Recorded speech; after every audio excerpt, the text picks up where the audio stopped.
Assalamualaikum warahmatullahi wabarakatuh.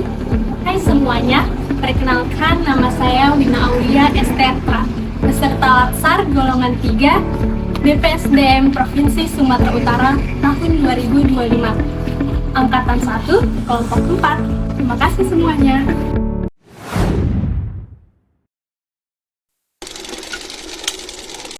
Smart ASN dimaknai sebagai ASN yang memahami kedudukan, peran, hak, kewajiban, serta kode etik dan sikap yang harus dijalankan.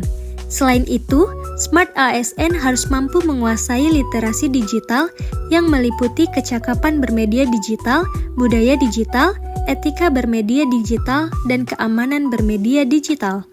Transformasi digital dan kemajuan teknologi informasi mengharuskan ASN untuk beradaptasi dengan kemampuan digital agar dapat menjalankan tugasnya secara optimal dan profesional.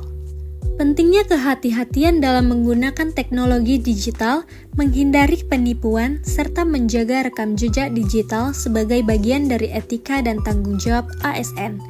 Smart ASN adalah ASN yang tidak hanya cakap secara digital, tetapi juga mengedepankan perilaku dan etika yang baik dalam bermedia digital demi mendukung fungsinya sebagai perekat dan pemersatu di lingkungan pekerjaan maupun masyarakat.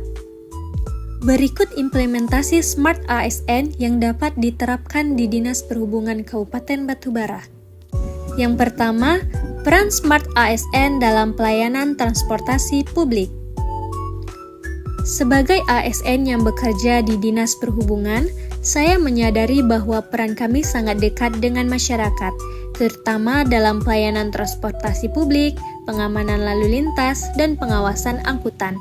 Setiap hari saya berinteraksi langsung dengan sopir angkutan umum, masyarakat pengguna jalan, serta berbagai komunitas transportasi.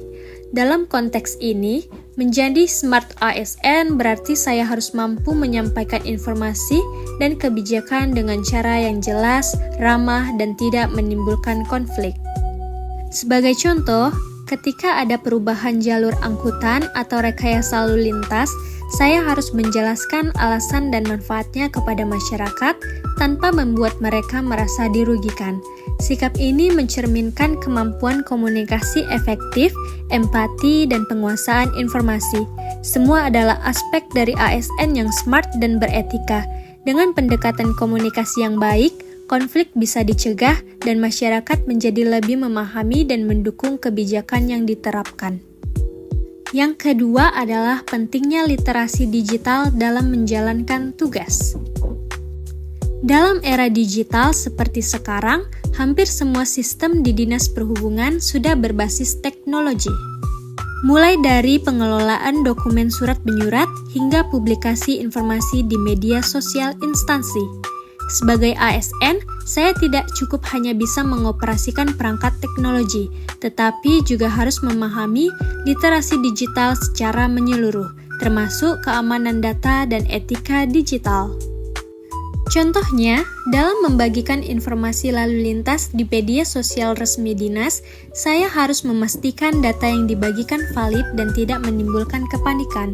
Selain itu, saya juga harus bijak dalam menggunakan akun pribadi agar tidak mencampur urusan pribadi dengan profesional serta menjaga nama baik instansi.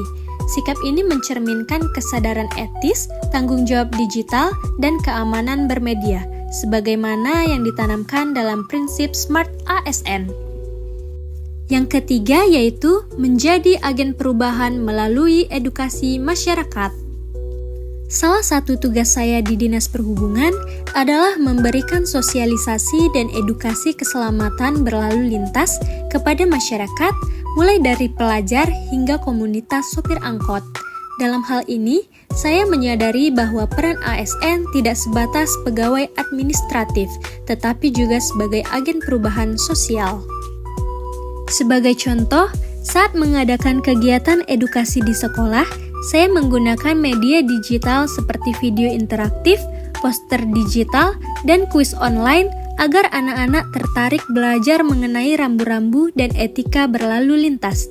Pendekatan ini terbukti lebih efektif dibandingkan metode ceramah konvensional. Ini menunjukkan bahwa ASN yang smart harus adaptif, inovatif, dan mampu menyesuaikan metode komunikasi dengan perkembangan zaman.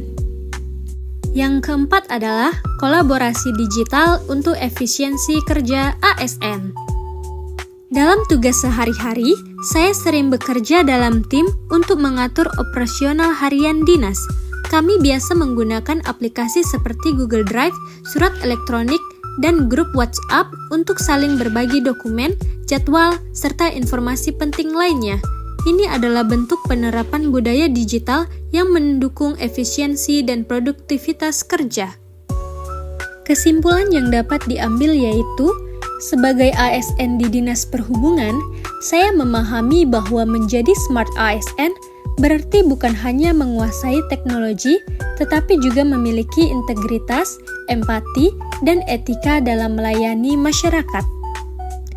Dengan terus meningkatkan literasi digital, mengedepankan komunikasi yang baik, serta memanfaatkan teknologi secara etis dan bijak, kita semua bisa menjadi ASN yang adaptif dan bertanggung jawab, serta mampu mewujudkan perubahan positif dalam pelayanan publik, khususnya di bidang transportasi. Demikian yang dapat saya sampaikan. Semoga kedepannya kita menjadi smart ASN yang berintegritas tinggi.